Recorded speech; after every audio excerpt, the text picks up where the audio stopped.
3.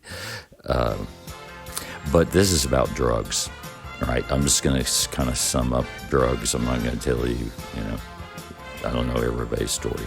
But, I guess it's like, I always thought AA was kind of, I don't like it for its kind of preachy, self-righteous attitude. But, you get all these alcoholics together, and, they go out for a smoke break. What do you think they're going to talk about? Alcohol. They're going to talk about how it used to make them feel good more than how it made them feel bad. That's my assumption. So, this is still about drugs. So I learned a lot about drugs.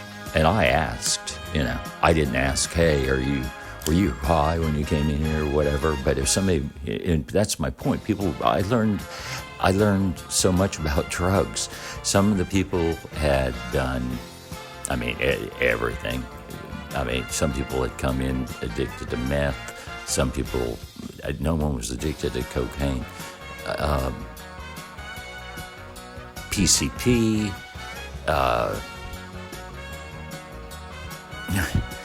so many. Some of them I had to ask, what is that? Oh, K2? Holy shit. And I would hear these horror stories.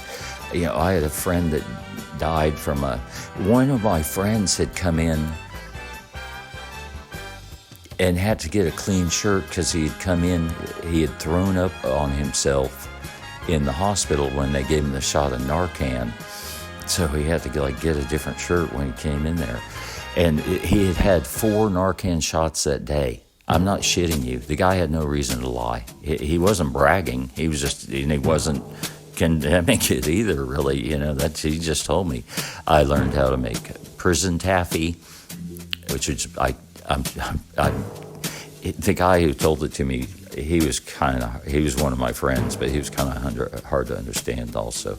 And he told me, I don't know the deal, I'll probably YouTube it, but he'd take like a pack of Kool-Aid in prison, from the commissary or the vending, whatever.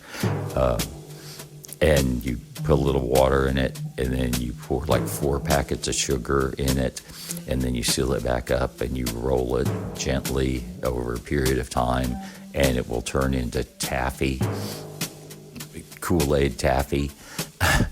And the guy said, he told me how to make it, and he said, they made, I don't know how much money they made, but they sold like 200 of these prison taffies to like the other prisoners for 50 cents a piece or whatever. I don't know how you'd have 50 cents on you. I don't know how you'd have any money on you. How would you pay? What dumbass would walk into prison with $100 in their pocket? What? I don't know. Maybe it was 50 cents or $1 in snacks or I don't know. But anyway, drugs I've never even. Again, one of my friends said he was high on PCP one night, and he passed out, and when he woke up, he had fallen asleep in the middle of the train tracks. Right? And we was like 3 of us talking. One guy said, I knew a guy who fell asleep next to the tracks, and his arm was on the track, and the train did come, and it literally cut his arm off, like at the shoulder. Jesus Christ.